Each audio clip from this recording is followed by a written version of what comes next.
Hi guys, Maldives में ऐसा क्या हुआ कि उनके प्रेसिडेंट का पद खतरे में आ गया है। मालदीव के पार्लियामेंट में ऐसा क्या हो गया कि वहां के एमपी अपने जान के प्यासे हो गए। स्थिति ऐसा हुआ कि उनके मेंबर ऑफ पार्लियामेंट को एम्बुलेंस में हॉस्पिटल जाना पड़ा और इसमें भारत का इनडायरेक्टली बहुत बड़ा हाथ है। कैसे? आप सबको तो पता ही होगा, मोहम्मद मोइजू जो कि मालदीव के अभी के प्रेसिडेंट हैं, वो एंटी इंडिया और इंडिया आउट कैंपेन से ही प्रेसिडेंशियल इलेक्शन जीते हैं।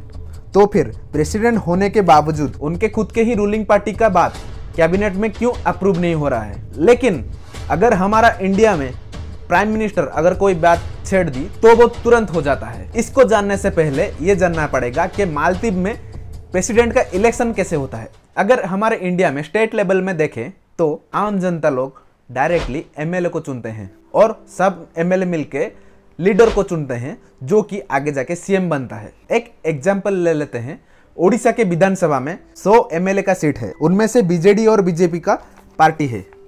अगर बीजेडी के पास 51 एमएलए सीट आया तो बीजेडी अपने पार्टी के लीडर को सीएम बना सकता है।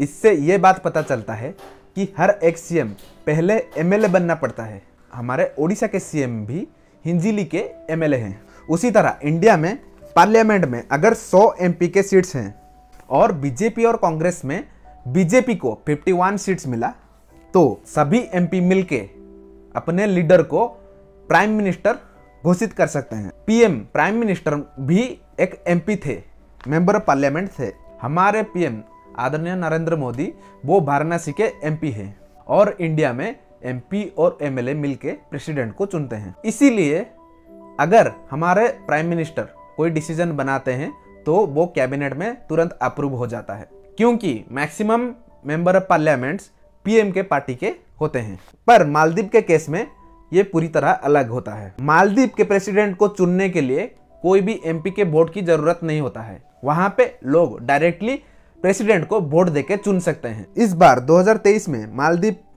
में प्रेसिडेंट के रूप में मोहम्मद मोइजू को चुना गया था, जो कि प्रो चाइनीज कहलाते हैं।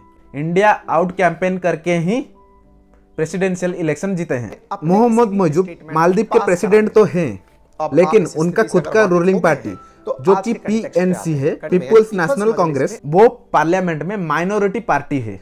चलिए इस बात को थोड़ा अच्छे से समझे। ये है मालदीव का पार्लियामेंट। यहाँ टोटल 81 एमपी के सीट्स हैं। इनमें से रूलिंग पार्टी यानी कि प्रेसिडेंट जिसमें बिलोंग करते हैं उनके सपोर्ट में 20 एमपी के सीट्स हैं, लेकिन ऑपोजिशन के पास 60 एमपी के सीट्स हैं। यानी कि कोई भी बिल पास करने से पहले ऑपोजिशन की मंजूरी लेना जरूरी है। नई प्रेसिडेंट मोहम्मद मोइजू अपने देश के लिए 22 मिनिस्टर को चुने थे, जिनमें से 18 एमपी को कैबिनेट की मंजूरी मिल गई, पर बाकी 4 एमपी जो कि माइनॉरिटी पार्टी पीएनसी से थे, ऑपोजिशन ने उनको अप्रूव नहीं दिया, क्योंकि ये 4 एमपी चाइनीज समर्थक थे।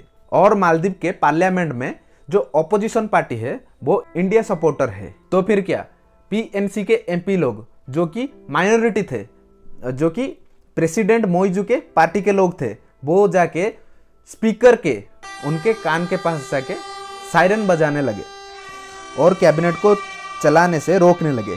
कुछ पीएनसी के एमपी ऑपोजिशन के माइक भी उठा के ले गए और वो अंदर से दरवाजा बंद कर लिए, क्योंकि कोई सिक्योरिटी अंदर ना आ सके। इसको विरोध करने के लिए ऑपोजिशन एमडीपी पार्टी के लोग मोइजू पार्टी के एमपीओ को स्पीकर के स्टेज से धकेल के नीचे फेंक दिया और उसके बाद दोनों पार्टी के एमपी लोगों में मारपीट शुरू हो गई। इसीलिए रूलिंग पार्टी जो कि प्रेसिडेंट मोइजू की पार्टी है, वो सब मिलके स्पीकर और डेप्यूटी स्पीकर के खिलाफ नो कॉन्फिडेंशियल मोशन जारी किए हैं, यानी कि उन्हें हटाने की प्रयास किया जा रहा है। इसके जवाब में मालदीव के पार्लियामेंट के ऑपोजिशन पार्टी लोग मालदीव के प्रेसिडेंट के अगेंस्ट इम्पीचमेंट मोशन के तैयारी में लग गए हैं और इसके लिए 34 मेंबर की सपोर्ट भी हासिल कर लिए हैं। अब सबसे बड़ा सवाल यह है कि क्या प्रेसिडेंट मोइजू को उनके सीट से हटाया जा सकता है?